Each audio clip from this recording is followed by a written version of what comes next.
And I managed to lose my headset. Oh, up there it is. Huh. Wouldn't have found that in a million freaking years.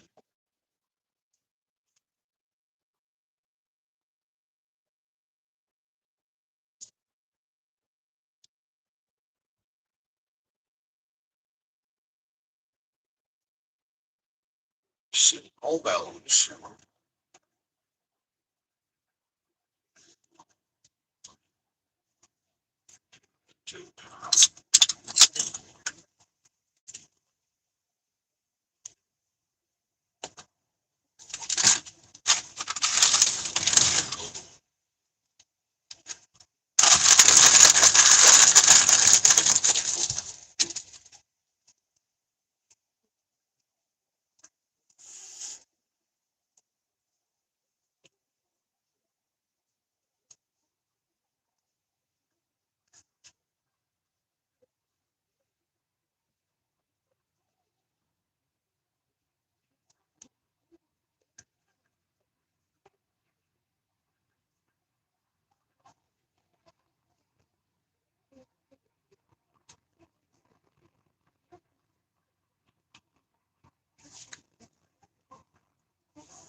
Just wondering if anybody's awake this morning. It's 8:15 here Central.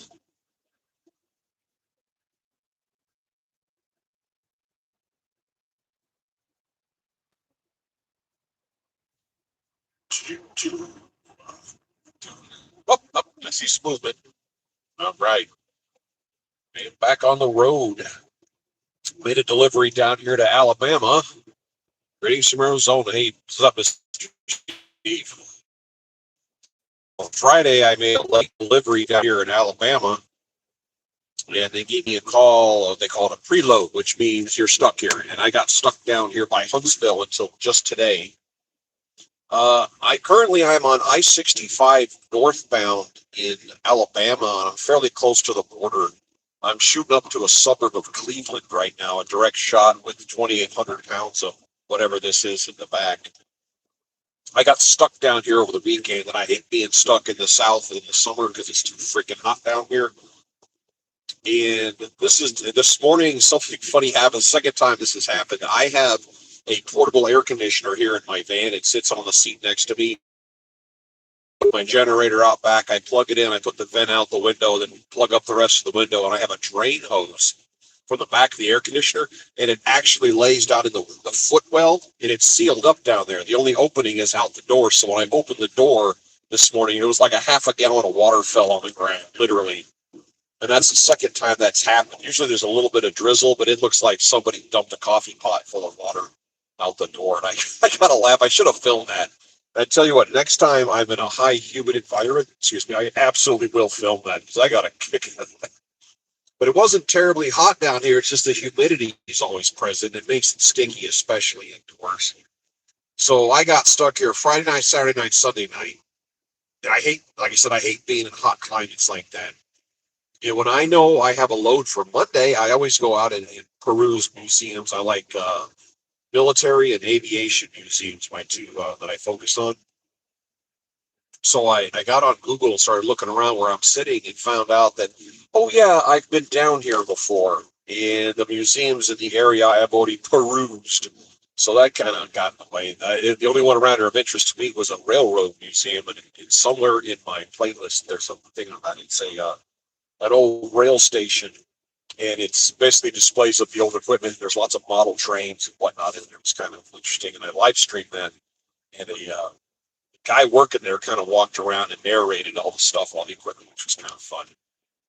But I didn't have the option to go to the museum this weekend, which sucked. And to stay out of the heat, I went to the movies, saw the latest Leonardo DiCaprio movie, and I honest to God, I don't know if I like the movie or not. Its politics were kind of screwy. The filming was good. Some of the effects were good. The storyline was at least interesting, but it was throwing some really weird politics around that I really didn't care for. So I'm not 100% certain if I liked it or not. Ah, just lost my headset. Hold on. There we go. For some reason, my headset dropped off. Anyway, so I'm going up 65 right now, and I am going to do this direct. This load is due tomorrow morning by 7, but because of the size of the load, I can't use my bunk. So with that in mind, I'm just going to drive it directly there and be done with it. It's 600. It depends on which route it takes me on. It's 600 and some miles.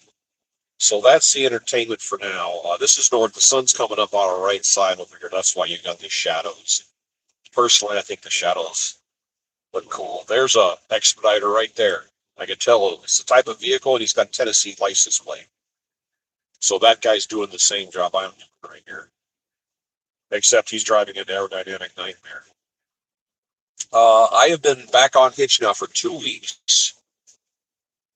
Hey, Butters, what's up? Buttershack, out driving again. I've been on Hitch now for just over 2 weeks, and I have not made it back into our core area. I have been running around on the fringes, and this is my first time getting back. And the core is basically Wisconsin, Indiana, Michigan, Ohio, somewhat of Pennsylvania. That's our core area for our business. And I have been outside of that literally for over 2 weeks. So getting up here to Ohio, getting the Cleveland area is going to put me back right into me. And it's going to put me back where it's nice and cool outside to sleep at night, which is important. And I fully expect to get a phone call at some time today, already planning a load for tomorrow, which has been happening a lot. July was a strangely slow month. August picked up. We had cargo going everywhere, and now here September, October, it's been going good this month. Like I said, I'm putting 10,000 miles a month on this van, so I'm staying busy. I'm gonna try to get dispatch to send me to get me down to Texas this week, so I can go home for a little while. But I've had a few good weeks, paycheck wise, so no complaints. May do some more maintenance on the van. I do a little here, a little there. I've got my oil. I've got enough for another oil change on board. And let's see. I've got almost my gross weight, by the way. I'm carrying 2,800 pounds, which is within a few 200 pounds of my gross. And I'm only getting 19 miles per gallon right now. Let me see what's funny. Whoa. Well, we kicked off for a second. So I'm halfway through my oil change right now, and I just changed it 2 weeks ago. And this is a 10,000 mile change. But this is the entertainment of the job. I still haven't figured out how to play music and stream. And I even took the time to go to the Verizon store, to a Verizon guy, and say, okay, dude, how do you do this? And his response was, I don't know. So I need to find like a 9-year-old, because they seem to know all the electronics. My pickup this morning was scheduled for 9. I actually got there at 6:30 because that's when they opened. And the lady looked at me kind of weird, and I said, yeah, I know it's not till 9, but I've been sitting at a truck stop all morning, all weekend. I don't want to do that anymore. So I thought I'd hang out here. And she had on a really weird watch, and I complimented her on it, said it was kind of cool, and she kind of lit up.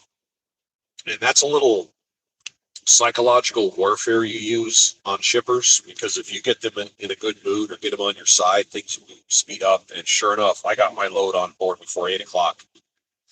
So I have a running start at this drive. Instead of spending an extra hour or two sitting around waiting, I actually, there's state line, Tennessee. I was able to get rolling, which is the whole point of this, is to get there and, get back on the board. Hold on. We're going to cross the state line. I got to hook the horn, And there we go. Okay, now we're in Tennessee. In our core, they kind of consider Kentucky to be part of the core, but at least I'm heading north, and I should be going through Nashville, which shows 80 miles, and it's after rush hour. Thank God. But while I was waiting to start driving today, there was a guy sitting there talking, and he drives a real truck. I drive my little truck here. And we were talking about just, conversations wandering. The cannonball came up, and I started talking to him about cannonballing and whatnot. And he asked me a bunch of questions, and we discussed it. I mentioned, for some reason, my headset keeps shutting off. I don't know what I did. I'm pretty certain I powered my phone, my headset up, charged it. But anyway, we were talking cannonball stuff. The biggest problem you're going into is you can find an endless line of guys that want to talk about doing a cannonball and or willing to schedule a cannonball. The problem is when push comes to shove and it's time to actually do cannonball stuff, suddenly they don't want to. They'll back out on you. They'll, oh, my wife, job, I might get in trouble. Like everybody starts backing away when it's actually time to do it. That frustrates me. So I was supposed to do a joint run 2019. I planned it with another guy for about 5 months, and then 3 weeks from the run, he disappeared. And I tried to scramble to do a solo, and then I got called back to work. We were laid off temporarily. So I didn't do mine until spring of 2000. During my run, I actually broke the solo record by 29 minutes. So that worked out really well. And then this guy magically reappears when it got announced within the group. And all of a sudden, he's like, oh, yeah, I was part of this. Shut up. The guy was just a bunch of hot air. Welcome center, rest area. I have a list of, I collect maps for my mother. And, I think Tennessee, I think I've got a Tennessee. She likes playing with road maps. She's old school. I have the big spiral map on the seat here, and honestly, I've never taken it out. I use GPS. I just literally haven't had pulled the map out since I've been back on the road there the last 6 months. It's a nice rest area and a good looking. So I set my cruise on 62, which is my most fuel efficient. I'm carrying 2,800, officially 2,830 pounds, and I'm allowed to put 3,100 in this vehicle and to keep it within payload. So it's fairly heavy. And we're going to start climbing in altitude. So as I do the rolling hills, it's going to affect my mileage. I'm showing 21.3 right now, Nashville 80. Okay, right here on the right, see this green sign? It says truck inspection away station. I don't have to stop there. It's not just because I'm in a van, it's because I weigh under 10,000 pounds. My actual gross on this is 90, 70, but I don't have to pull into those, which makes this job a whole lot easier. Oof. Well, gas is a little cheaper down here. I paid $2.46, and it's $2.85 up here in Kentucky and Tennessee. I don't know what it's in Cleveland because I haven't been up there in a few weeks. On a side note, for about 6 months in 1985, I lived on the east side of Cleveland in a town called Willoughby Hills, which was by Euclid. I lived there with my mother for a while, and the situation changed, and we went back to Colorado. So I have at least a small connection to the area. If I get stuck, I'm my woods. What? My woods are in. What does that even? My woods in. I don't know what that means. In your wood? Oh, this is your neighborhood. I'm passing through right now. I'm in extreme southern Tennessee. If I end up getting stuck in Cleveland for any amount of time, I'm going to find the Christmas Story house from Ashtabula to Ohio. Live all over. Oh, I got you. Yeah, this type of work. This is the part of the country where expediting goes on up here in the northeast section. The further west you get, the less work there is for this kind of job. And my wife and I are kicking around the possibility of moving, and that's just something we're considering. You crew. Yeah, we're considering, this would be next spring if it happens, but we're considering packing up and moving this direction. Uh, we have we have some property that's been passed down from a family member to family member. 1800s. It's a piece of land. It's been in the family since the 1800s. And for some reason, my headset keeps dying. I'm gonna go to. I'm gonna go over here and try this. Bluetooth. I'm sorry, my headset. I've been charging my headset, but my headset's not working. Bluetooth, yes, yes, and yes. Connect. Whoa, it's kind of rude what that guy just did.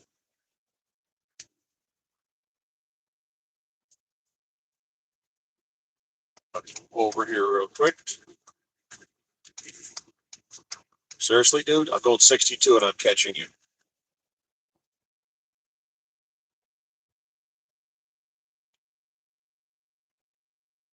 This guy's gonna speed up.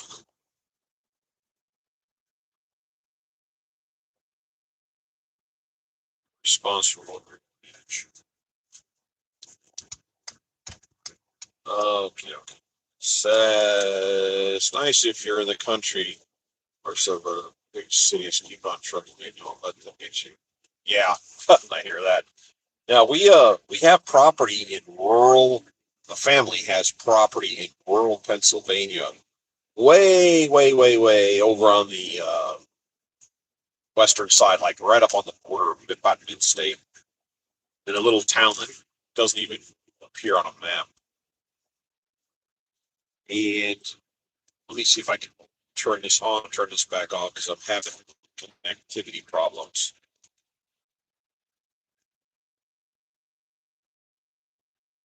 Hold on. See, okay, now it should work. Power on, power off. Try this again. Connect. Yes. So anyway, uh, kind of negotiating with family to see if that property is available, and trying to figure out what it costs to, knock a well and put in a septic system. I don't know. I've never done any of that stuff before.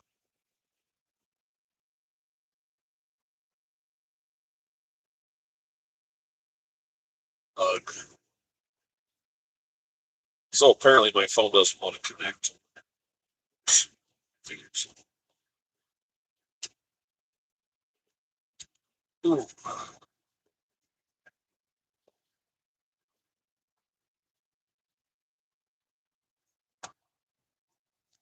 Downhill run. So that's a consideration for next spring. And I think what my wife and I would want to do is to build a small house. And we're at that age where you start thinking about the ability to go up and downstairs. So it would be something single story, whatnot. We're coming up with ideas, but put you closer to work and put us closer to some place we can retire to. But one thing at a time. Got to finish this run. I don't know what's going on with my phone here. I'm going to swipe this down for just a second. Turning on. Why did my Bluetooth get turned off?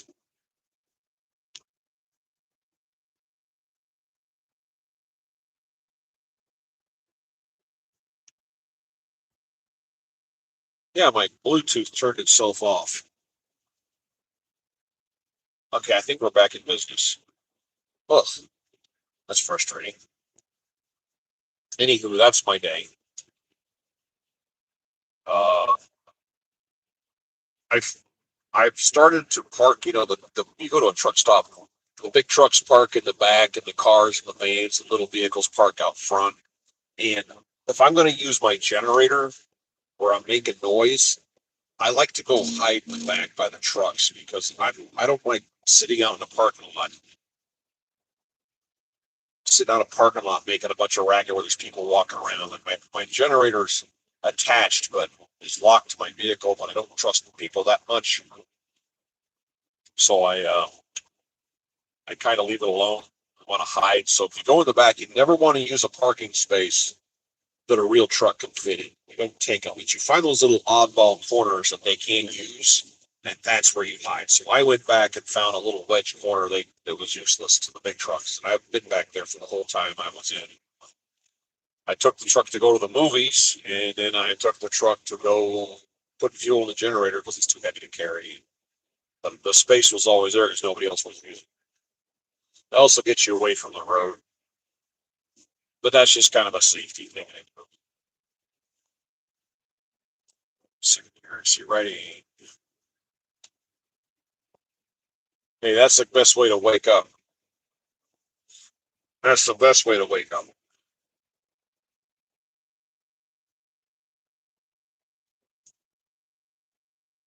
My van officially has 168,000 miles on it right now. And for anybody interested in cannonballing, they don't do big, high-speed organized races like they used to. It draws too much attention, and having that many high-performance cars together at one time draws a lot of attention. So they've dumbed it down a little bit. And I haven't really been active in the community for a while, but a few years back, they did a race called the Musket Ball. And the rules of the race were you could take anything you want. You could take any car you want, but they're going to dyno test it, and it can't have over 100 horsepower. And if you've ever driven a vehicle with less than 100 horsepower, you'll know how frustrating it can be.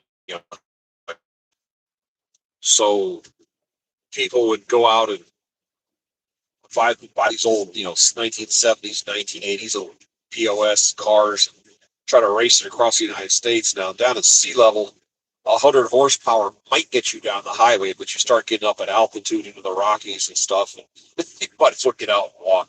But that's part of the joke. The joke is you really can't speed because the car won't do it. So you get this junk box and you get with a couple people and just drive as much as you can to get there with whatever your time is. And it makes it fun. And then about 10, 12 years ago, they did an organized race called the 2904. And the 2904 was a dollar figure.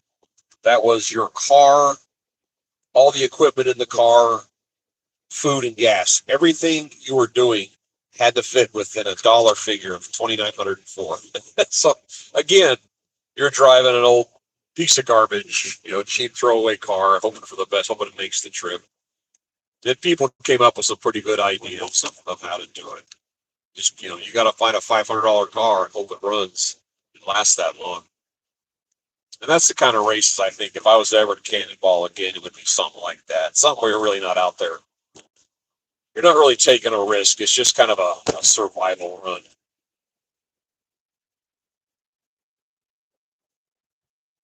We're coasting a little bit down this hill. I coast a lot, in case you're wondering.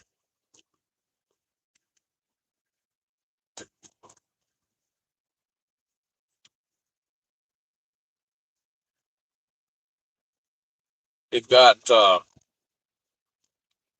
I'm talking about retirement. That conversation comes up a lot around me. My wife and I are both 57. Technically, she is 6 days older than me, so I rub her nose in that every chance I get.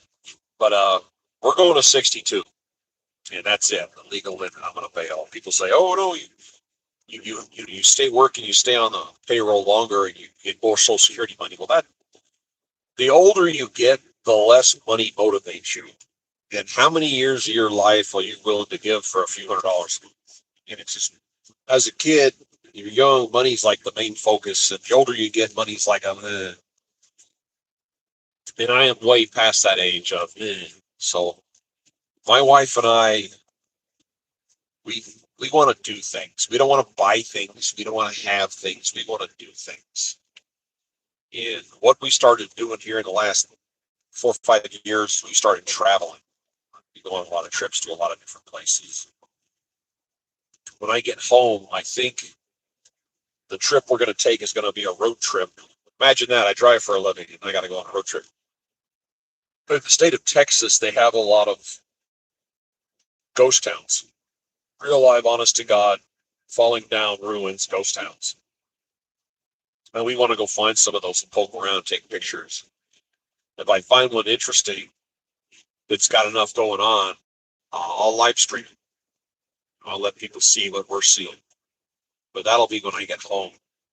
Uh, and guys watching this know that you get your, you come home from work, you got a honey-do list.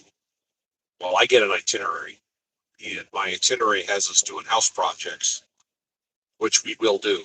And then within a few days, we need to go travel a little bit to go check out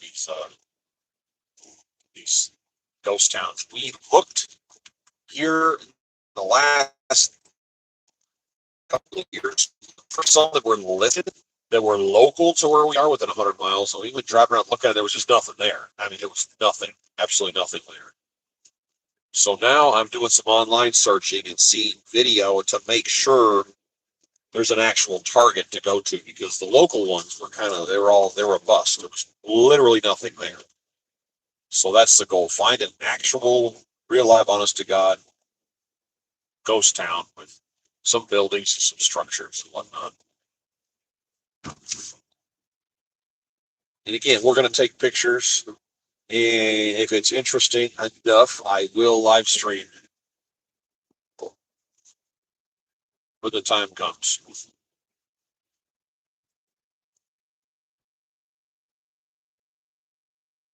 Anybody got a question or a topic? We are northbound on I-65 in extreme southern Tennessee. Basically a straight shot up to Cleveland for so I'll be there this afternoon. Late. It's supposed to be delivered in the morning, but I'm getting rid of it right now because I can't use my tongue.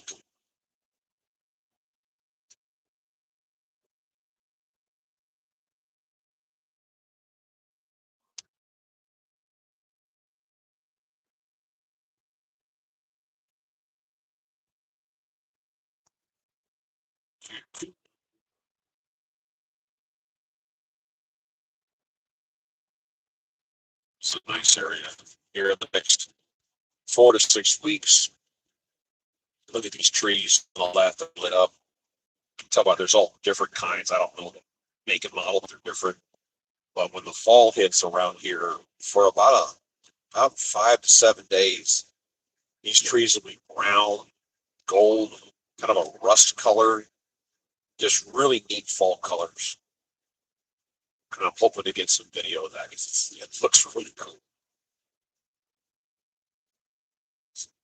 19.7. Yeah, this weight's affecting my gas range. And the rolling. I know, I'm not supposed to coast. I'm coasting. Here I go.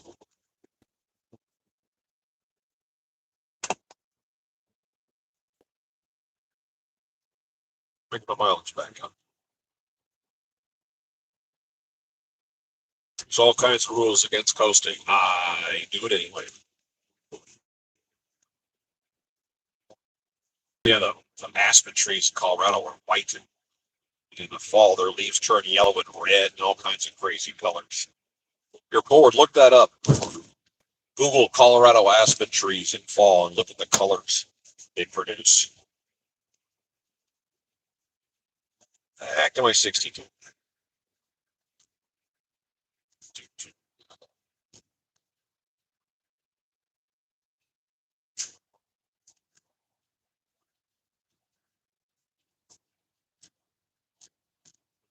Oh,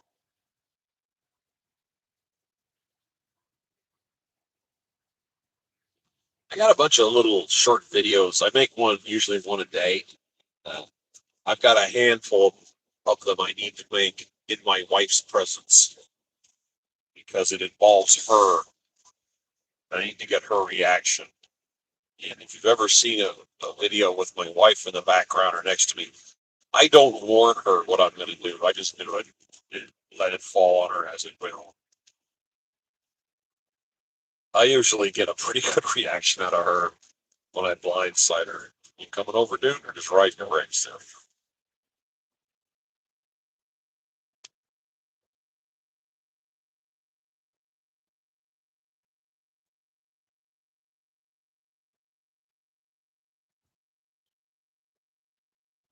And gas prices are going to start creeping up. We got a bunch of hurricanes. My wife keeps sending me weather reports. Apparently, we got some hurricanes, some big ones off the East Coast. As a pilot, you pay close attention to that. I mean, when I flew out in the Gulf, the oil and gas industry, you had to watch the weather really close because it's not the storm itself, it's what the storm pushes in front of it, which is bad visibility and all kinds of things. They evacuate the Gulf with storms like that when hurricanes hit. Not tropical storms, but hurricane status, which I think is sustained winds of 74 or 76 or something like that. They would always evacuate. And what would happen, and for production reasons, they would keep producing gas and oil, and then the hurricane gets closer, and then all of a sudden the hurricane, is across the street, and then they scream, "Oh my God, go evacuate everybody!" And there's a lot of dudes out there, and of course everybody wants to bring everything they own with them in anticipation of the platform getting destroyed. So there's this mad scramble to all these guys, none of whom missed a meal, who want to bring themselves and all their gear in all at one time, and everybody wants an extra aircraft that day. Everybody. Like, we've got this whole pile of, aircraft sitting over here with pilots that aren't doing anything. And then you go through the mad scramble and getting everybody in, and then as soon as the storm passes, the same people scream bloody murder. They want an extra aircraft that doesn't exist to get everybody back out there faster. It's you kind of go around in a big circle.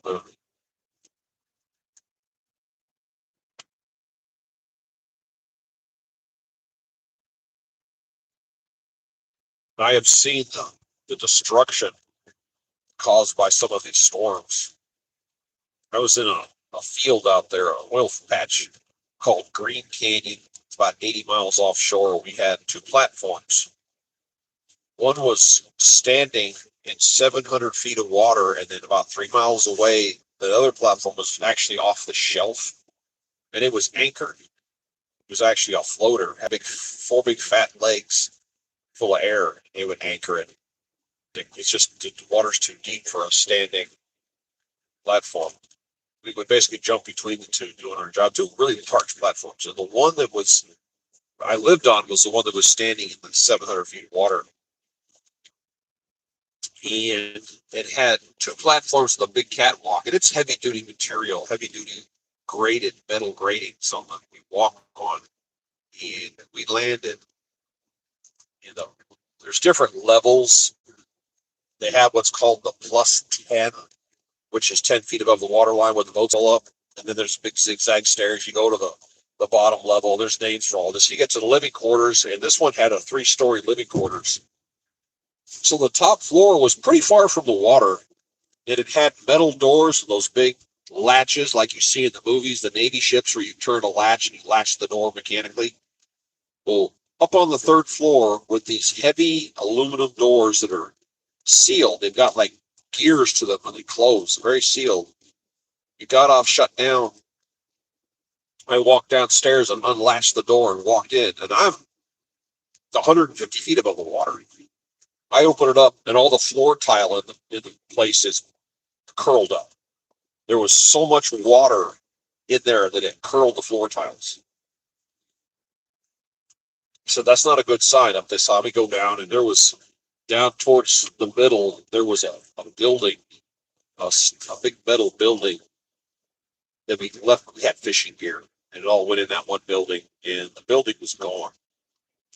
It was welded to the deck, and the whole building was gone. We were in a corner, and there was an electronics room that had, again, the big stainless steel door that was closed. You opened it outward, and again, it was like gears. Like, think about shaking your own hand. It had a gear that would latch, and if you were to drive a vehicle into that door at top speed, you would bounce off. That's how heavy duty this door and this mechanism was.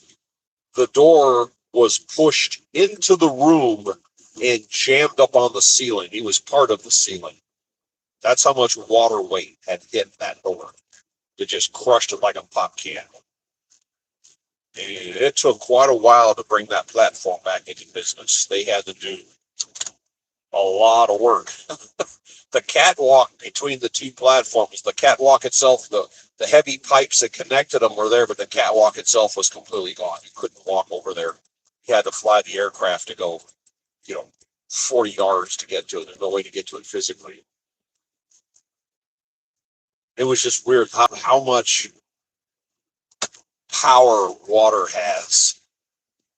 Just like when they talk about a ship, they don't say how much the ship weighs. They say how much it displaces. A displacement, that means that's how much water is pushing out of the way when it's going down the road. That's the translation. Say a ship displaces 50,000 tons. Yeah, it's pushing the water because the water is pushing back. It's water. You know, you can compress gas, you can compress dirt, you can compress air. You could squeeze a rock hard enough, you'll compress the rock, but you can't compress water. I don't care if you put in a 1,000,000-pound vise, you're not going to make it any smaller. Water is just, that's its size. A very forceful piece of nature. Or climate.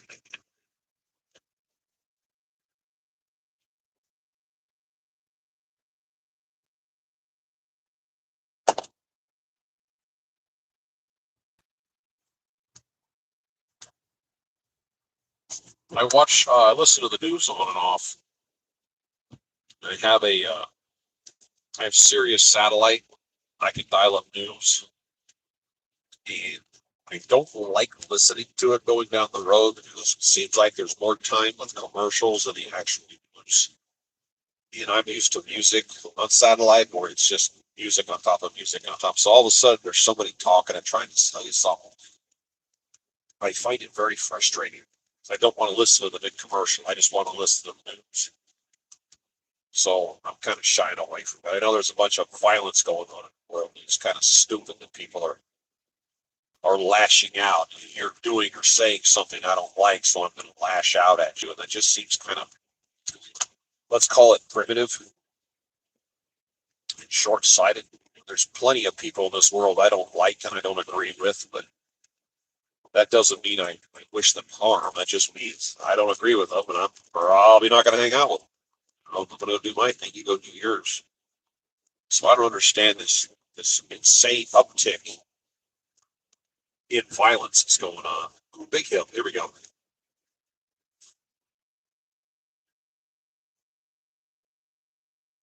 Oh, here we go. Here we go. Now we're getting somewhere.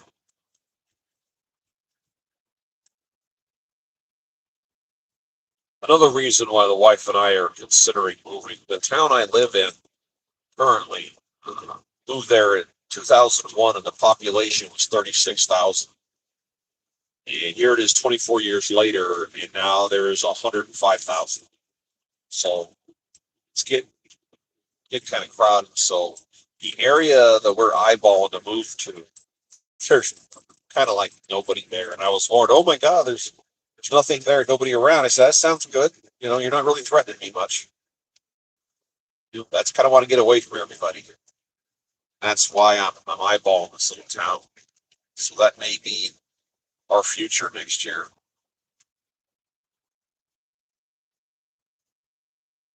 If anybody has any suggestions for places to live out here on the eastern half of the country, eastern third of the country, maybe going towards the north a little bit, I'm open to suggestions because I drive through a bunch of neat little towns in all these states that just have a really nice downtown area. You know, I don't know the vibe of the area. I don't know if it's a good place to live or not. It looks nice. If anybody's got some suggestions, I'm all ears. Slow it back down.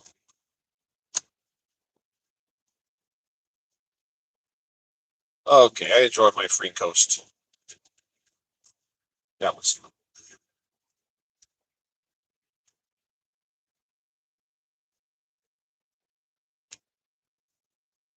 So other than the this piece of real estate that may or may not work out, a bunch of things have to happen for it to come through. But it's an extreme, like I said, extreme western Pennsylvania. I have to wait and see.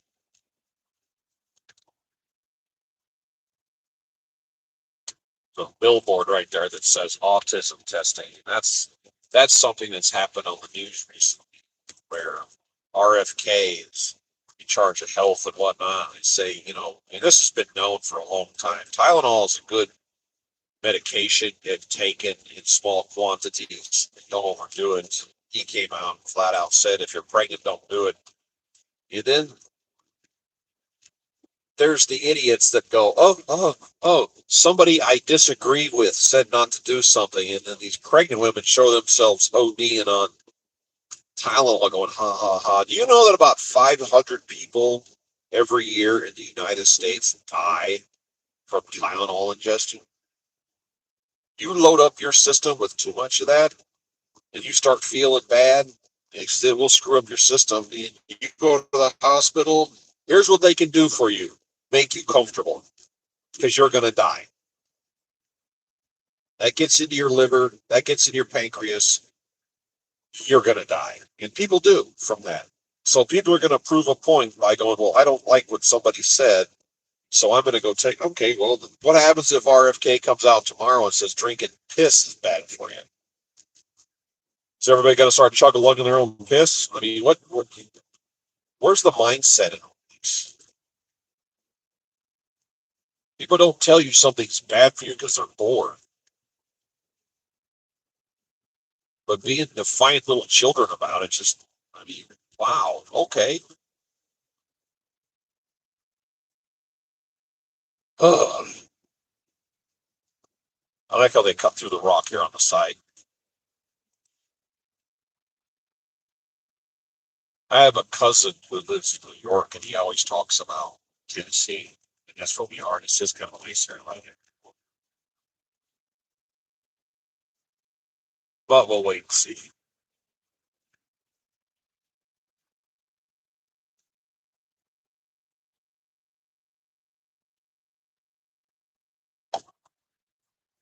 You can move anywhere you want because it looks pretty, but there's things you got to think about.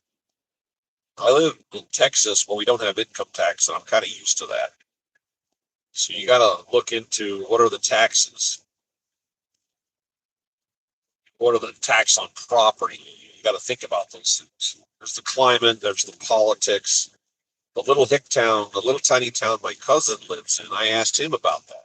And he's New York, extreme Western New York, and he's living on the family farm that's been handed down over the generations. And I asked him, what about a smiling face on the back of that trailer? He said he would move to New York.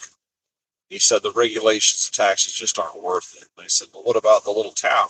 Not down here in the country, but in our little one traffic light town. And he said the old guard, the people that have lived there for generations, have died off. And apparently there's two guys that don't live there that are buying up all the houses and renting them out all to the Section 8 crowd. So the whole town, this cute little country town, little rural country farm town, is turning into a Section 8 haven for people. None of them have jobs. They're just riding the system. He goes, so living there isn't really worth it. And I was like, well, that's great. So living around him is not going to happen.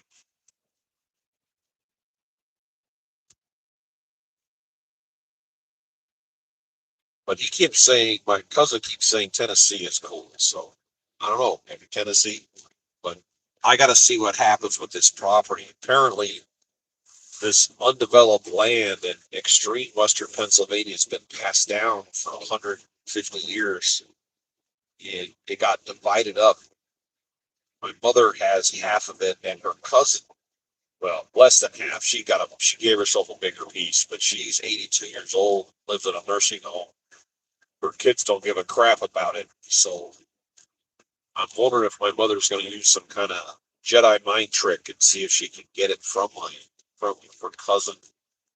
Because the acreage, the dollar value of the acreage is actually very low because it's just an area it's isolated, which for me, perfectly. Tennessee Walking Horse Association. So I'm just wondering if she's going to maybe see if she can get that turned over and we can go from there. But got to get there first.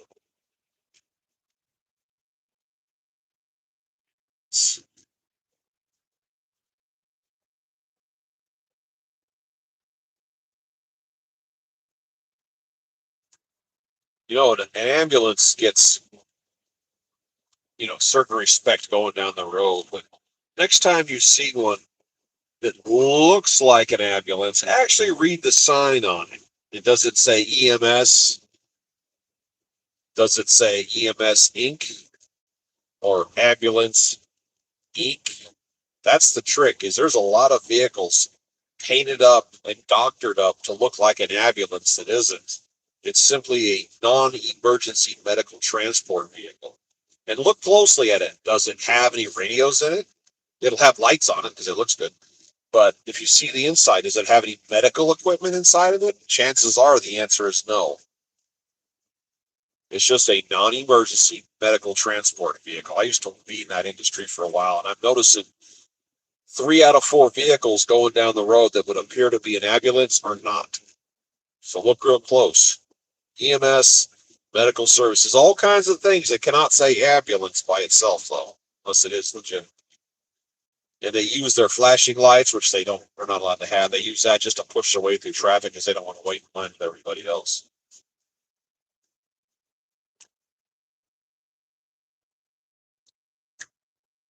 Northbound I-65, Tennessee, showing 40 miles. Let me see what the next town is. Nashville? Hold on. Yeah, I'm 40 miles from Nashville. Going to go through, pop out the other side, keep on going. We're heading for the outskirts of Cleveland, aka the North Coast. When I lived there, they said Cleveland was boats, bars, and a few weirdos, which worked for me.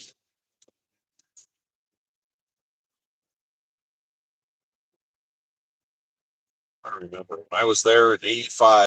My 6 months, 5 months we lived there. I went to Willoughby Hills South High School. There was a Willoughby Hills North and a Willoughby Hills South. I went to Willoughby Hills South. I literally don't remember anybody there.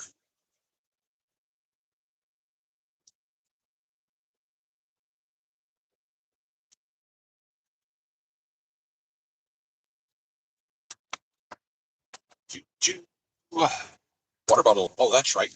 I got to refill my water bottle today.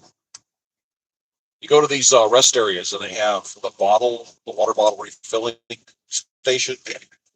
Next time I pull up on one, I got to refill my big bottle. I'm like, no. I have 2 big aluminum bottles I drink out of going down the road. I have a 1 gallon jug just back here somewhere. Where is it? There it is. I have a 1 gallon jug. I get my refill out of it. It's empty, so I need to fill up here first chance. I hate paying for water going down the road. I got a few people on here. Where's everybody from? I know I got Arizona, and then I got the guy that's local here in this area. When I come on here at night, I get people from overseas, which is kind of cool.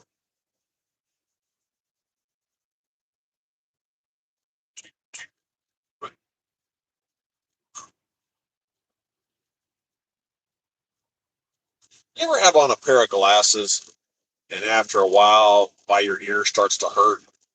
Getting squeezed, so you kind of lift the temple a little higher, and it stops hurting.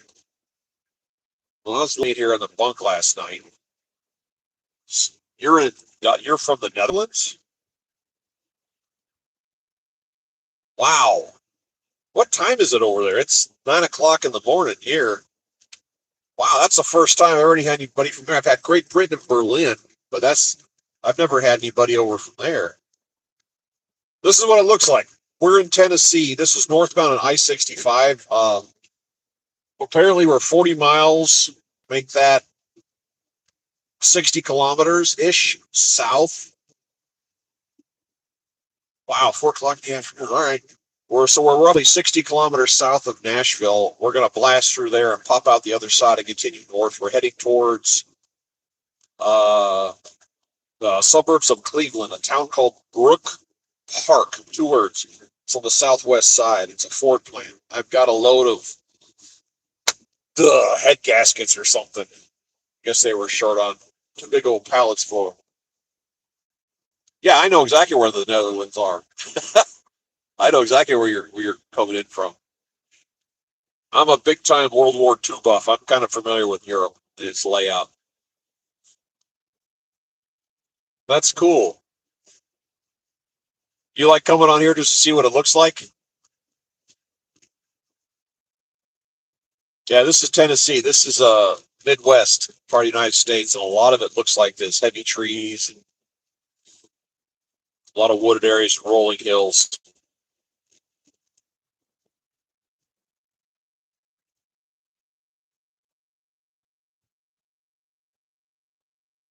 If I get a day run or a night run, I usually come on here and stream for an hour. It's kind of my thing all the time. I'll go time. I don't know what a log. I don't know what that word means. Something time.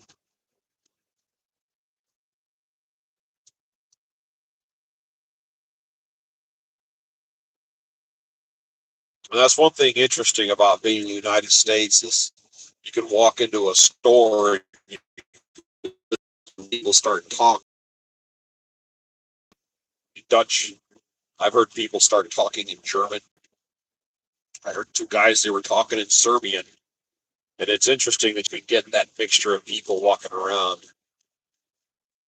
Bold and beautiful. Yeah. You talking about the area?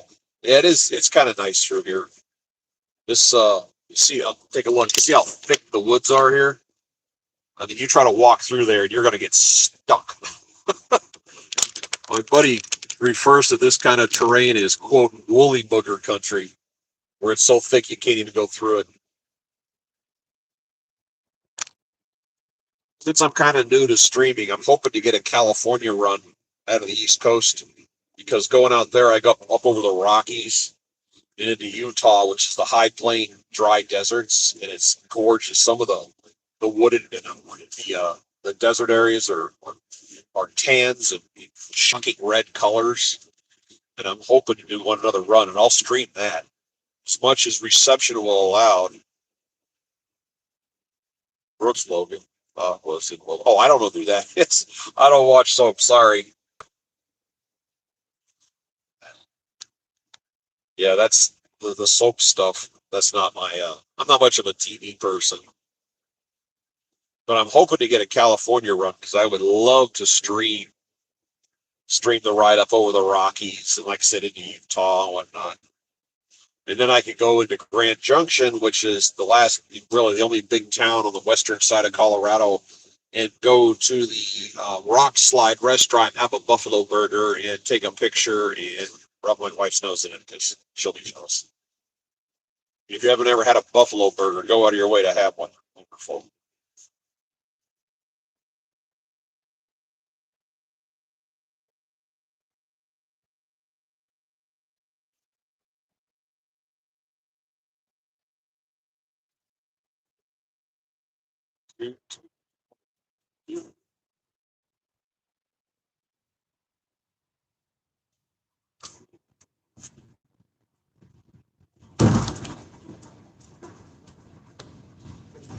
10. I'm in Central. I'm on. I'm in Central time zone, but I think I'm gonna Smash Burger and Angus. Oh yeah, Smash Burger. That's a good place too. I think it's a one of a kind restaurant, Grand Junction. It's called the Rock Slide. If you're running around on YouTube, look up. There's somebody that's made videos just rolling around the downtown area. Grand Junction's a really cool town. They have music festivals there.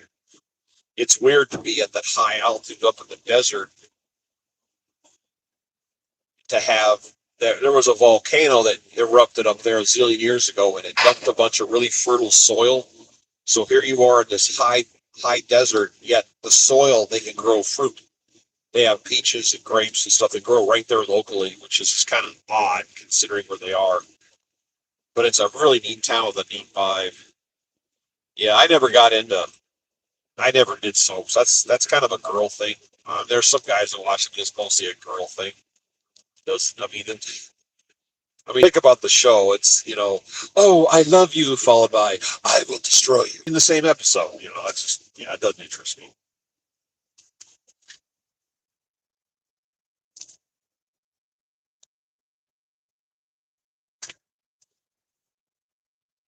Sign says all trucks must stop. Oh yeah, not this one. Yeah, of course. Yeah, they actually had we used to have direct TV satellite, and there was a channel. There was the soap opera channel that had all the soaps you could click on. And oh God, I saw it. There was a lot of them out there. A little history of the soaps. They used to be, the reason they got that name is they used to advertise. A soap opera was called a washboard weepy, and they were a radio show. Yeah, it was a radio show, and they advertised soap on it because women were washing clothes before they had washing machines. They had washboards. You'd rub your clothes on the board with the soapy water. So it was called a washboard weepy because they only advertised soap products. And it just rolled over into television. They kept the same name. But yeah, I think that used to be radio soap operas. It's easy to get addicted to a show. You kind of start watching something, it kind of reels you in, and now you're stuck. My wife and I will find a series. We'll just play around on TV and find a series and be hooked on it. There was one that's relatively new. It's supposed to be about medieval England. It was called Decambria, and they dress the era, but it's kind of a comedy. But it's called Decambria. And there was a handful of episodes. We got into that, and we're hooked on it until it ended.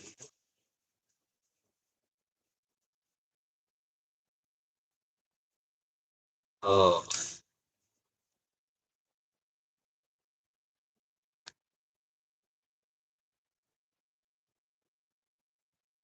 when people sell houses, why buy and sell houses? Why do they put up a billboard advertising their realty company? And they always have to have a giant picture of their face on the bill. I don't really get that. Usually I stream for an hour and then I bail, but today I'm going to hold on a little bit and I'm going to take us through Nashville. Whoa, it's my radio. Sorry. I'm going to run you through Nashville so you can see what it looks like. So I'll hold on here for a while.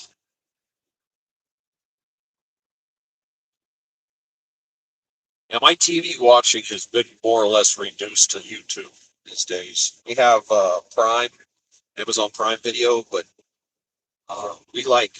I watch most of my stuff on YouTube. I got a guy on here. We watch. His name is Mike, and he has a channel called Fat Chapter. Wife and I both watch. Another guy is Dr. Grande. You enjoy watching him. He's real monotone. His delivery.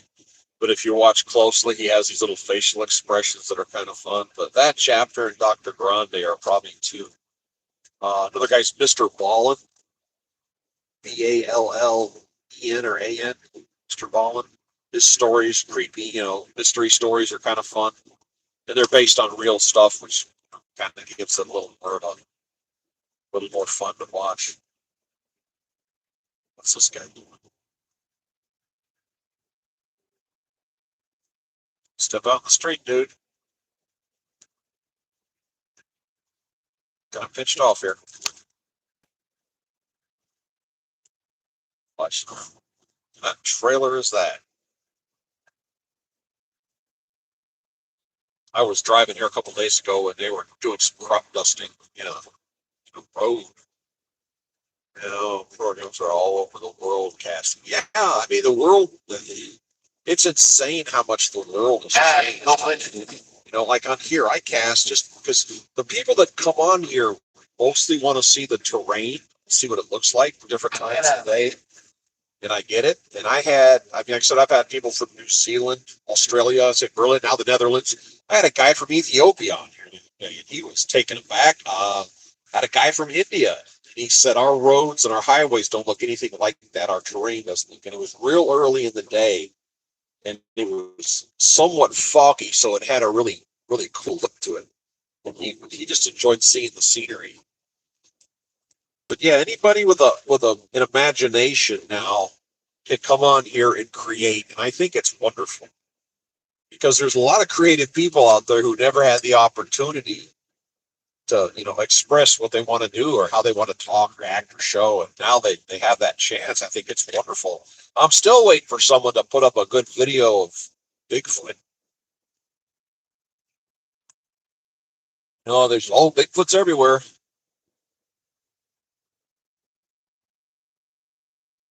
Yeah, if you can make money on here, which I haven't. If I can stream and get enough people to watch long enough, I actually can monetize. That's the only thing. Whoa, traffic's slowing down. The only thing holding me back is my stream time, and that's why I'm on here now doing this. Is if I can get enough, I've got the numbers, I have the amount of people. Yeah, that's great. Yeah, I can monetize this, but I need enough people watching, and I haven't made that. When I first started streaming, I had really big numbers, and it was adding up really fast. And I thought, man, this is going to be easy. Then I guess the algorithm changed, and all of a sudden I didn't. And now I just have small numbers, and I don't know how this is going to play out. Yeah, editing. Another thing I'm not good at, the Belinga, right? Yeah, my editing skills are borderline non-existent. I still can't figure out how to play music on here because if I'm on the open road somewhere, just let music play so people can see what's going on. 600,000. Holy crap. I got like 3,000. Damn. Yeah, if I can, like I said, if I can ever figure out how to get the music to play on here, I'll be set.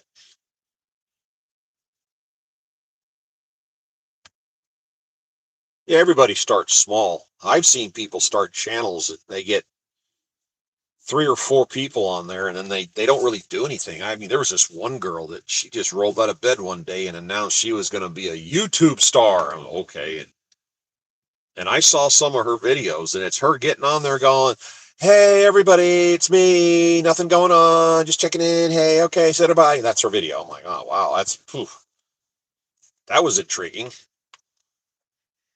And you got to have something to talk about, right? Ronald Smoke, cool.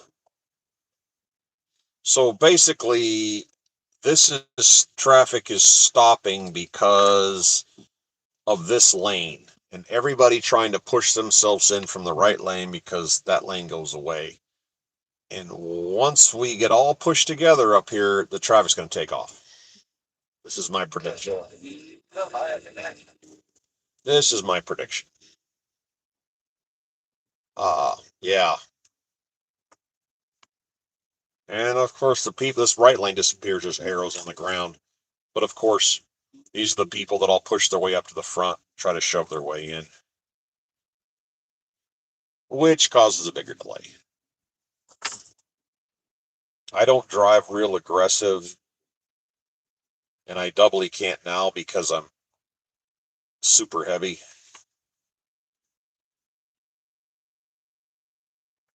I'm looking up the road there. Yep, traffic's moving. Once they get done with this pinch right here, traffic takes off.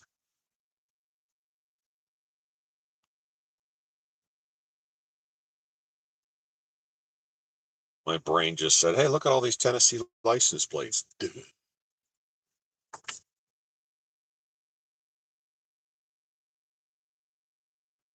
They're all slowing down for no reason.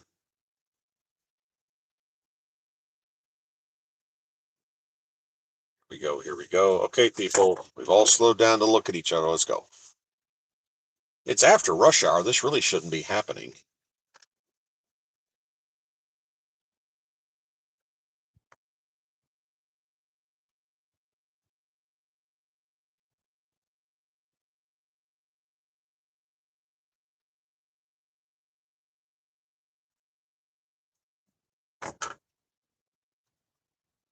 Oh, ain't too pushy.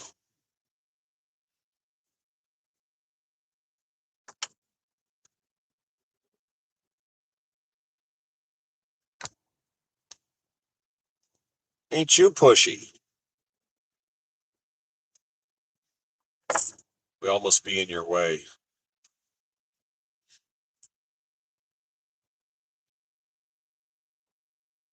All right, here we go.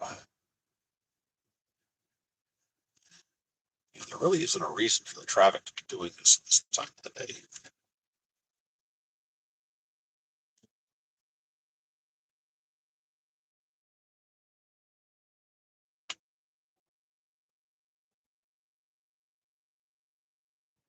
Either way, I'll make it to Cleveland tonight. I'll get this unloaded. Then I'll be able to sleep well because it'll be cooler up here. Won't have to bring a generator or the air conditioner. Oops, somebody overheated.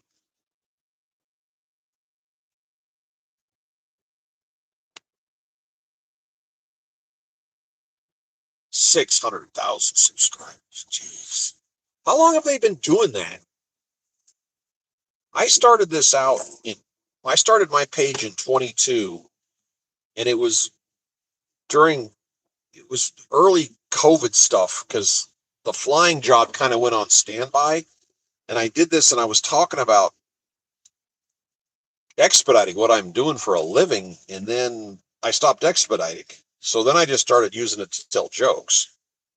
And I just make, if you go into my playlist, it's basically just nonsense, but it's just telling jokes and little sayings and statements and motivational stuff. Just, something to entertain, nothing serious. And I film a lot of vacation stuff, not to say, oh, look at me, Instagram. It's just showing you different things that people might find interesting, going places they may never go or never want to go, but, want to see what's going on. So that's kind of what I do. I'm just curious how long it took them to get to 600,000. I did read somewhere that if you were to take every video that was posted on YouTube in the last 24 hours and you tried to watch them, you would die of old age before you got to the end. That's how big YouTube has become. And a vast majority of mine are shorts, which makes it easy to watch. 10 years. Wow. I've only been doing this 22. I think it said at 22 is when I started. Streaming, I've only been streaming for 2 months. I didn't really understand streaming. But now that I'm out here driving, I let people see what's going on. I may start streaming. Oh, barn. I like trains. My wife and I both are very big on trains. So I might start streaming some train stuff. If I get back out to my cousin's place, he's got 3 sets of tracks right across the street. In Europe, you guys have trains everywhere. Out here, it's not the same.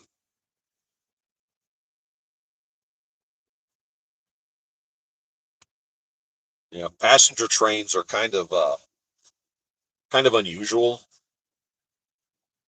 Okay, they just post videos. Wow. Whoa. Okay. Well, I post videos, but they're shorts. I don't. And sometimes I'm learning because streaming doesn't work. I found out the hard way. Streaming doesn't work a lot of times. The video's interrupted. There's problems. So I do shoot videos. When I go, I found out again the hard way. When I go into museums, like World War II or aviation museums, I'll film and I'll stop and post it and start filming again. I'll kind of cut it up because I kind of know what I'm looking at. So I'll kind of talk about it a little bit. But if you're in a building, it can be really bad when you try to stream. They don't that couple. They're just talking about travel, more or less. I film some of the stuff we do, things that I think people might find interesting. I know it's silly, but the wife and I went out to California here a while back just to go to the location where they used to film the MASH TV series, which, as time goes by, that'll probably disappear. I wanted to see it before it went away. So, I was saying about the traffic, all that so we can just pitch into 2 lanes, but it's got to stop the whole highway to do it. every day. Yeah, they travel. They filmed it. A week later, it's on YouTube. Oh, okay. Well, that's kind of what I'm doing. I'm driving about 10,000 miles. Let's call that 16,000 kilometers a month ish on this van, and I drive constantly, so I like to film stuff. Yeah, I've seen that. People shoot a video of them doing absolutely nothing, and then they'll have 50,000 hits. The first video that had me in it that ever made it on YouTube, I didn't put up. World traveling with 4 kids. Wow. If you've got a moment of time, look up toddler on the Boulder Highway. My wife and I were flying up at the Grand Canyon doing tours, helicopter tours. I'm flying the aircraft, she's doing office stuff. And at the end of the day, we flew our aircraft back to Boulder City, and we're driving back to the rental house the company had us put up in. That's a dick. That's funny. And there is an extremely busy intersection we were driving through during rush hour, and for some strange reason, there were no cars there, and there was a little kid, toddler on the Boulder, Boulder, toddler on the Boulder Highway. And way up in the road in the shadow, hidden, I saw movement, and it was about a 2-year-old on what's called a balance bike, which is a bicycle with no pedals. And he was in the road in the shadow in the worst possible place he could be, because there was a tunnel that cars come out of. You can see from the hood of our car on the left. You know what happens? There's cars come out of the tunnel looking over their right shoulder, driving to the left. And this kid was on the line that your car would be straddling. He was in the worst possible place he could be in on the road. And there were no cars there. And I basically started barking at my wife, because I went military on her, to cut off that tunnel. So if a car came out of the tunnel, that was going to be the end of that. And I jumped out and picked this little kid up, and I said, "Hey, little dude, you can't play out here. You know, makes adults nervous." I carried him into the neighborhood. It took a while. We finally found the mother, and we drove back to the rental house. And the little kid just drove. It's a neighborhood. And he wandered out of the neighborhood on his little balance bike and went out on the road, on the main road. His mom wasn't paying attention. And we got back to the rental house, and I said, we have a dash camera in our car. And I went and pulled the disc out. I'd forgotten all about it. Put it on the computer, and there it was. Now, this is Las Vegas.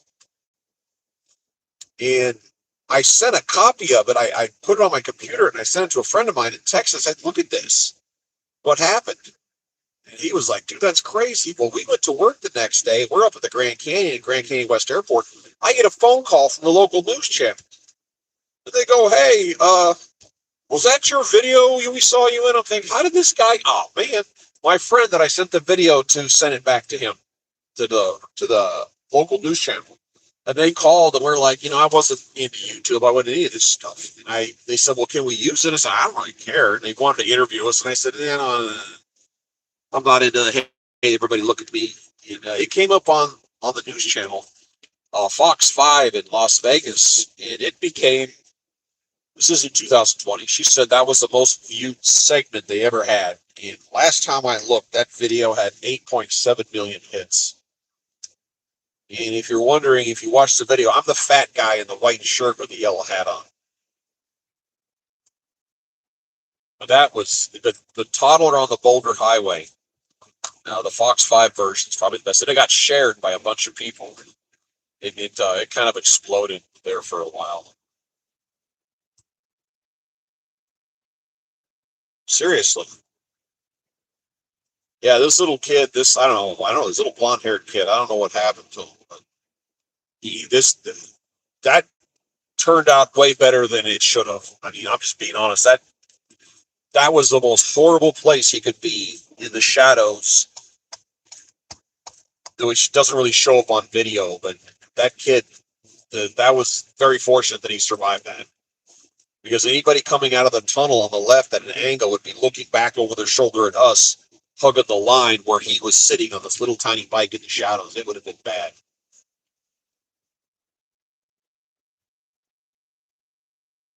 And people watch the video and get mad at me. I don't know why, but they did. Anyway. Yeah, I picked this little kid up and carried him to the first door. I looked around. I said, "Where do you live?" And he didn't say anything. And I knocked on the first door. And so a little blonde-haired kid, a black dude, answered. I said, "Do you know who this guy belongs to?" And he goes, "Oh no, but down the street, the little kids hang around the corner here." And we walked outside, and apparently, in the time I was up on the porch, some other went running by, went out and saw the cars pulled over. And my wife said, "He's got your son. He's in there." And I handed it off to him, and I said, "He made it across the highway." And she goes, "No, he didn't." I said, "Yes, he did. I can assure you he did." And that was all over the news. So, yeah, she probably saw it. Oh, noisemaker. Noisemaker. Muting the noisemaker.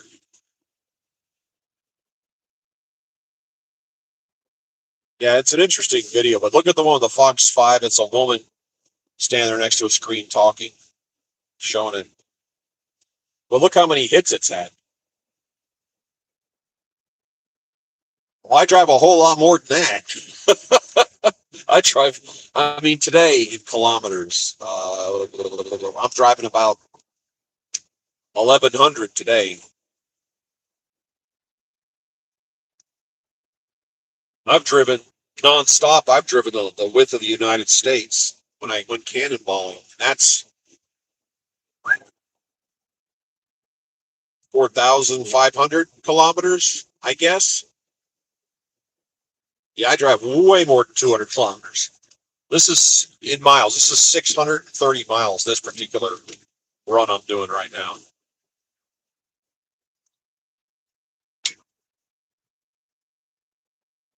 So that's, like I said, maybe 11-ish hundred.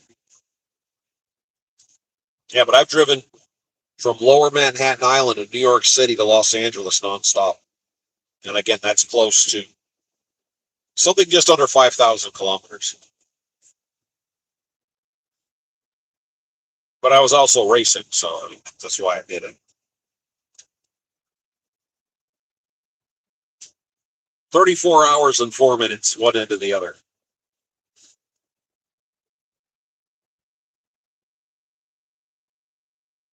Yeah, the size. Yeah, years ago, people were talking about moving and migrating. The Netherlands was not a country to migrate to because they don't have a lot of real estate. They got enough people living there, and they don't have any real estate left, which kind of makes sense. Yeah, people don't understand the size of country. Countries in Europe. I live in Texas, and you could take the state of Texas and lay it over Western Europe and cover it with the state. That's just Texas. Because people don't understand it. Within the United States, people don't understand the size of Texas. Because they live out here on the East Coast where there's a bunch of little states that you can drive, and pass through 4 or 5 states in one day.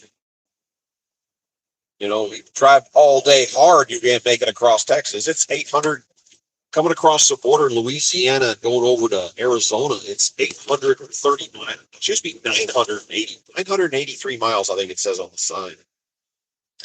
So what is that? 1,700 kilometers? That's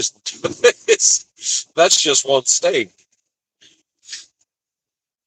Yeah, well, I know Europe has been changed in the last decade, not for the better, and the United States has changed not for the better for the exact same reason.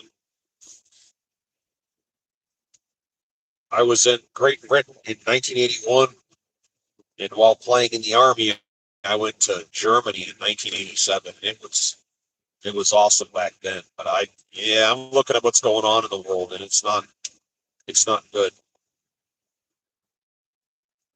Yeah, it's a big piece of real estate.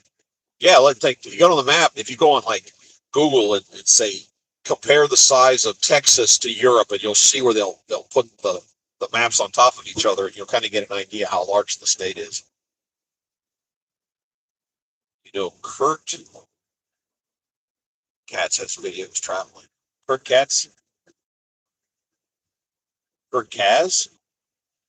I don't know who that is. Oh, there's an undercover. See that car right there? That's an undercover. He's got the antennas. You can't see it on this, but he's got the lights in the back window. There's no stickers on the car. No, bumper stickers. There's no license plate ring. Everything about that car screams undercover.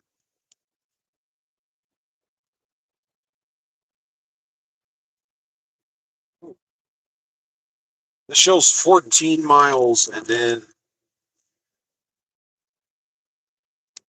I'm starting to watch my screen less and lost the road more. Hold on here. We're gonna do a little zigzag. This is a lot of cars for this time. This is bad. It's 20.9.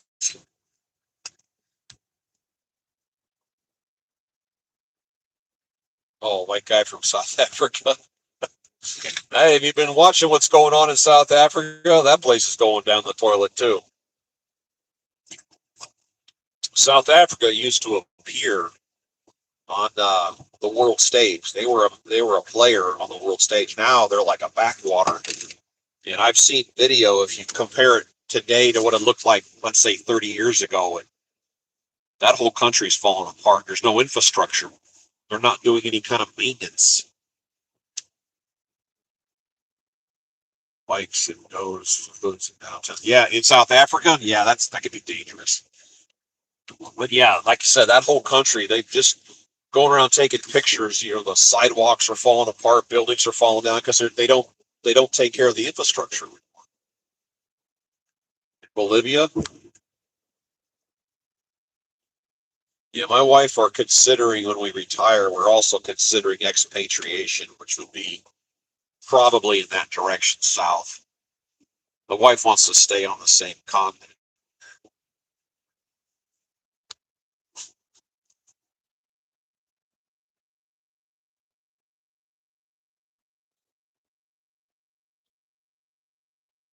Living in Bolivia.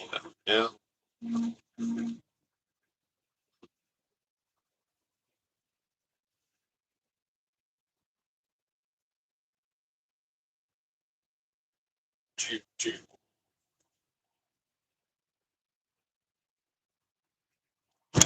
People texting me.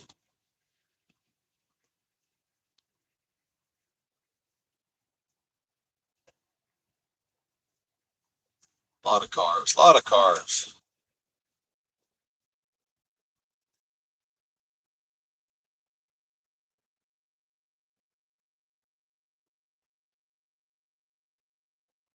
I was saying earlier, the humidity really high last night. Really, really, really high. And my air conditioner, I have to hook up a drain hose to it because it's sucking the humidity in the air. On the van, there's like a step area, and it's a plastic tub, and the only way for anything to get out is to go out the door, but the door has a rubber seal. So during the night, that drain hose pees water into the step. And I opened the door this morning, and it looked like a half a gallon of water, let's call it a liter of water, went whoosh on the ground. That was wow. That's how much moisture it pulled out of the air during the night. It's pretty impressive.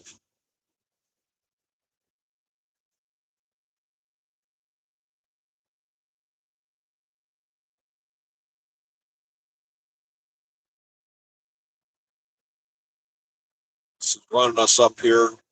I got 11 miles and I'm breaking off on 40 towards Knoxville, Interstate 40, and then it's going to swing us back up to 65 here pretty quick. And once we get through there, I'll bail off because I got people. I'm going to walk to the dogs from walk the dog. So next to listen to American. Voices we learn English in school and understand. That's something I've noticed in Europe. It seems like everybody speaks English. The Germans take five, this is back in 87, the Germans take 5 years of English in schools. I had a guy I worked with from Hong Kong, uh, and he spoke pretty good English. And he said that it had a fairly easy language to pick up, but Chinese or Mandarin, yeah, Johnny Knoxville. He's funny.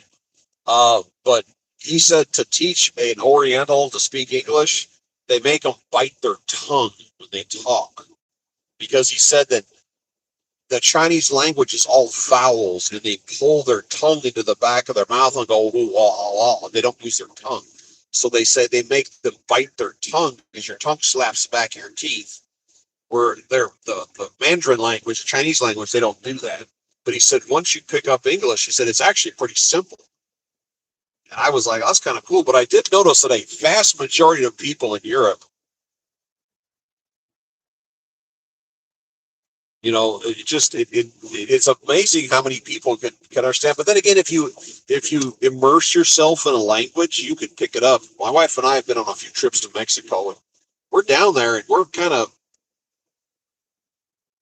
yeah, that's what I'm saying. They have to teach them to bite their tongue just to get their tongue involved in it. But yeah, we go down to Mexico, and in an incredibly short period of time, we're kind of halfway speaking Spanish to people, which is interesting. If you're immersed in a language, you can pick it up pretty fast. If you're surrounded by people and that's all they're saying, especially if you're a little kid. If you have little kids, get little kids around people who speak another language, because they're sponges for that. When I was a little kid, they thought I had a speech impediment. It turns out I was speaking in German because our neighbors were German. And their kids were German. I was hanging out with them. All right, well, go do your thing here. I'm going to film this Nashville, and I think I'm going to bail off here in a little while. I got a couple calls I got to make.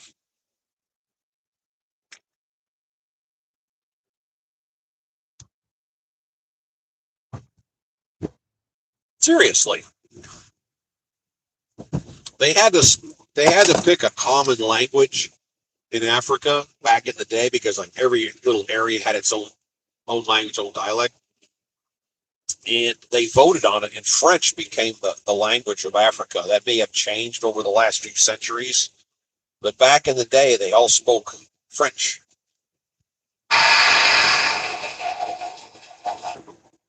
Yeah, if you get your little kids, like 4 or 5 year old kids, you get them around somebody speaking a foreign language, they pick that stuff up way quicker than adults can. Way quicker.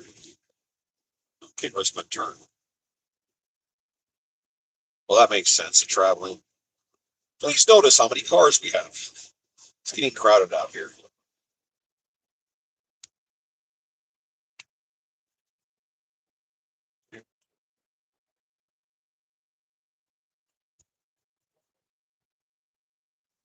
Or 85 miles.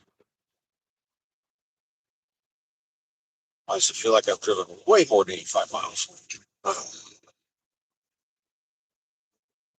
So speaks a lot now because, oh yeah, there's a guy on YouTube. I don't know his name. Young guy in his 20s, and he travels around the world. And this guy, he can pick up language really, really fast. If you find him, he's a dark-haired kid, short, relatively short, dark-haired kid. He looks like he's 23, 24 years old. My dogs understood Dutch. I think that's kind of cool. This guy goes all over the world and speaks native languages he picks up. He went into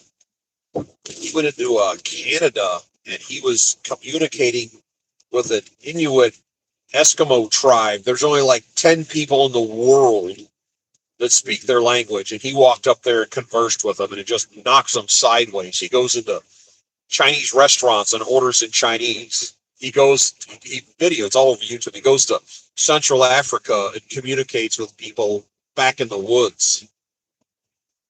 Okay, check it out. Okay, I'll take a peek. That's cool. Do your thing. Like I said, I'm streaming, but I got to be looking out the windows here because it's getting crowded. I'm turning 5 miles. I got my turn coming up. But we're coming into Nashville, the south side.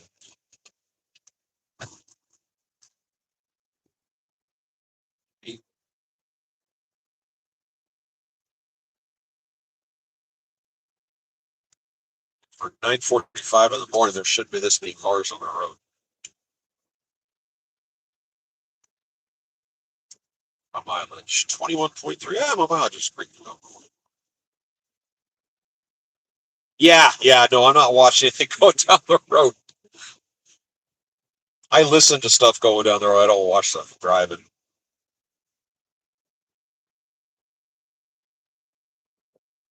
Would buy a place back there. Steinway Pianos. It's NASH, but close enough. Nashville, Tennessee. It's going to be up there. It looks like we're skirting a little bit of the town and zigzagging and popping out the other side here. That's where all the country music comes from. Yeah, there you go, Sydney. Hey, we're noisemakers.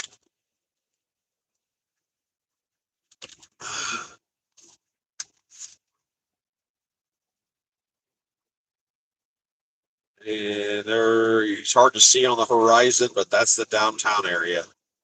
See the high rises? We're going to get real close to that, and then we're going to zigzag around and pop out the other end. Let's hope the traffic keeps moving.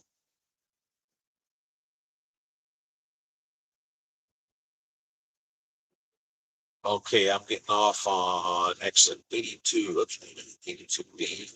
Memphis, Knoxville, Nashville. Nope. Getting off on 82 Bravo.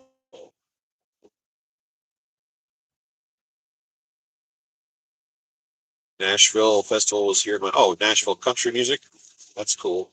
So it's 80 north, going north. It ends. Yeah, I know. You already told me. All right.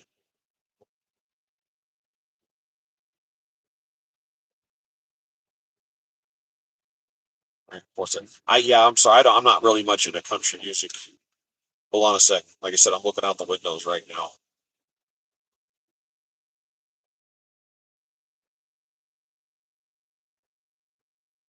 So wait, nobody trying to pass me. That's cool. Yeah, there's a music festivals in Grand Junction, Colorado. And I just read something about it yesterday that said they were holding it this year for some reason. They've been doing it for like 35 years.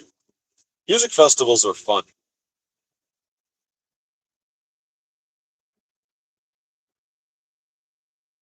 Music festivals are fun. Good vendors, good vibe. Okay, 82. There's 81. See, come up on me. Don't you jump in my lane. I see you. You better see. I see you hold your turn signal. Do it. Burning Man. Yes. I looked into Burning Man. That's kind of an interesting thing. Uh, my wife and I had considered going to that. I think we're a little old for it, but Burning Man looked like a real interesting thing that goes on. They used to do it out in California back in the 70s, and then they needed more real estate, so they go out in the desert. He just wants me over one lane. Well, crap.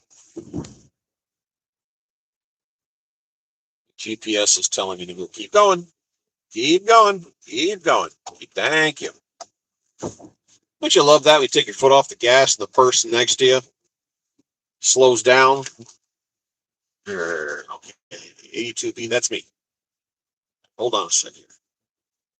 Yeah, the Burning Man looks interesting. It's gotten bigger and bigger. And something, we did some research into it. There's people, there's vendors, they have food, they have water, they have drinks, there's all kinds of stuff there. And what every vendor has in common is nothing costs money. Everybody's volunteering what they have. Everything is free.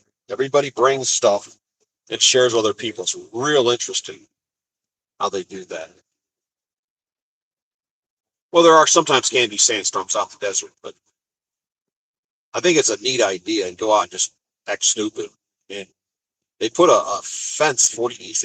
They put a big old fence around it so no trash blows away. And when they leave the desert, they make sure there's no trash at all left behind, nothing. And they're really big on that. I think that's kind of awesome. Here we go. Want to hear that? Hold on here. Ooh, I can feel that weight back there. Remember, I'm operating at gross weight right now, so I could really feel what's going on. You know, if you use your turn signal, dude, I would have known what you were going to do back there. Not voluntary. What's not voluntary? Everything there is free. People that bring food, give it away. People bring stuff to drink. People that fix things and create these.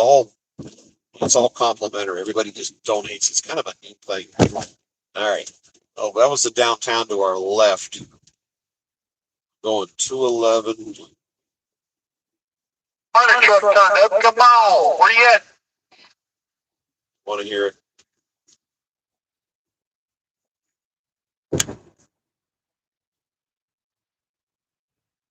Oh my God. Force. Coming around.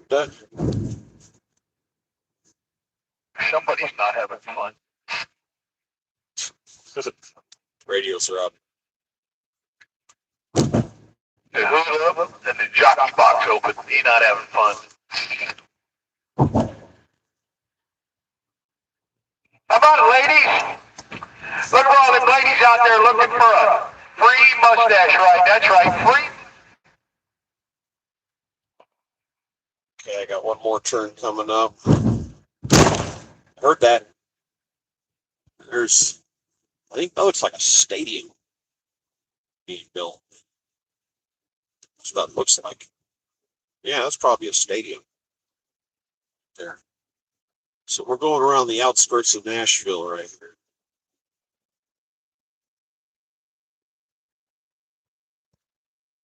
North 65. I'm going to this guy.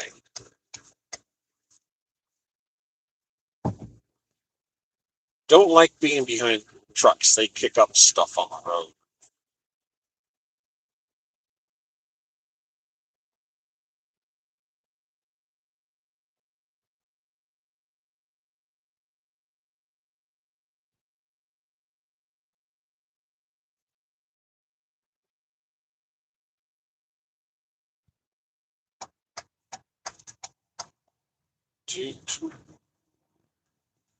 Whoa.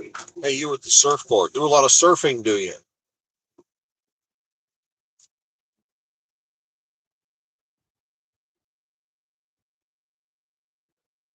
Seems a little unnecessary.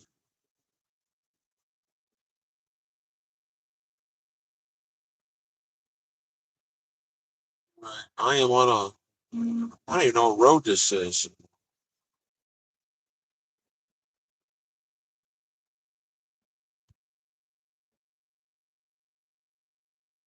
This is where 65 ends up. North, west, north.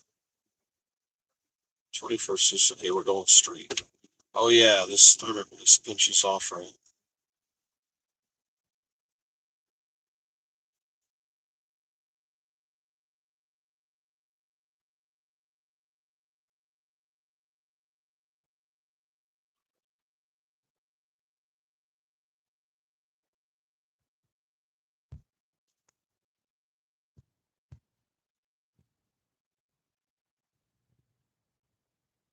Wow, 21.89. Clarksville, Louisville, North, 65, 46. Height. This is me. All right, I'm in the right place.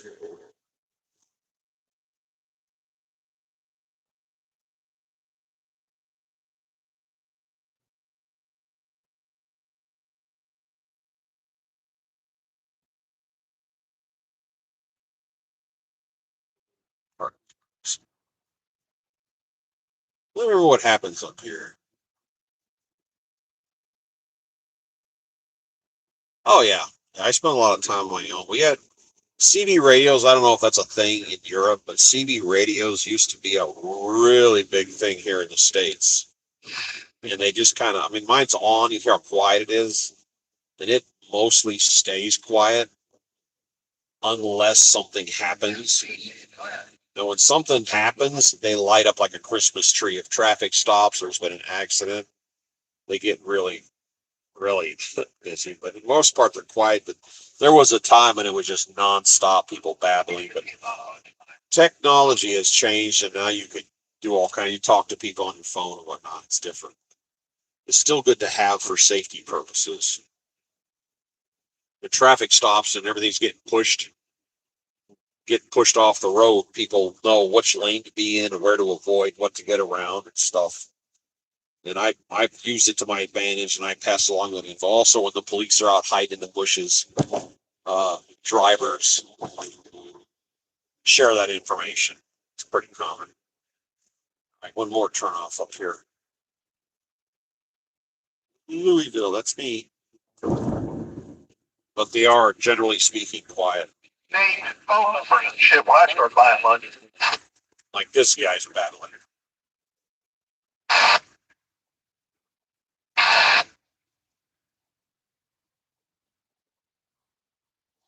Back in the 70s, when CB radios really were running wild, if you think about it, it was the original social media.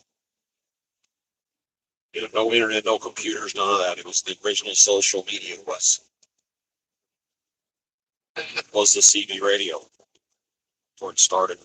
Everybody and their brother had one in their car. It was kind of ridiculous. Yeah, there you can scan, but nobody really drives in a way. You need that much information unless you're cannonballing, and then you got to get a very special radio to do it with. I was on 60. All right. Whoa. Okay, we're out of town. That was quick. All right. Listen, I'm going to bail off here. I've got messages piling up on my phone that I haven't responded to, and I don't know who it is or what they're there. Radio show. You go. The police have scrambled a lot of their stuff, and you got to buy special radios to pick it up. But they hide their frequencies and they hide their conversations a lot now. Anyway, it's like they give the police body cameras, but they mute them when they don't want anybody hearing what they're doing. They're doing something illegal. It's pretty common. Pretty common.